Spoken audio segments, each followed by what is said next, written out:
would you know if you think you're healthy? Because I'm assuming you probably thought everything was fine. Right. So the first thing that I always talk about is chronology. What are kind of the steps that led up to this? And so it's always interesting, people who are listening to this, if you got sick or if you feel worse since you met your current partner or any partner that you had, because, even in medical school, we learned that when you sleep with somebody, you're essentially sleeping with everybody that they've ever slept with. Yowza.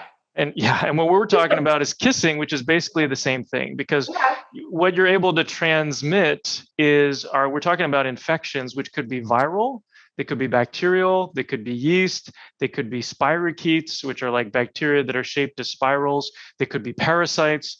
So, and there are different ways that we acquire some of these things. So we can get things from other people's skin.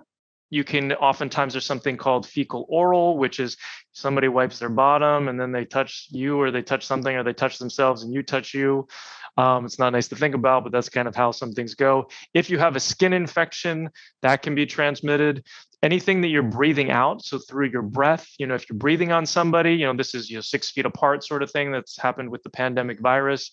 And then there's, somebody sneezes on you. So then there's the mucus component, which is kind of like the swapping spit component too. But any orifice that you have coming out of the nose, out of the mouth, potentially out of the eyes, with pink eye, somebody rubs their eye and then it's on their skin and then they touch you, then you can get that as well. So those are kind of the different routes that we look at. And then there's sexually transmitted, which is more semen, usually more men to women, but can go the other way. But at this point, what we're talking more about kissing and some of these other ways of getting that transmission of the infection to you.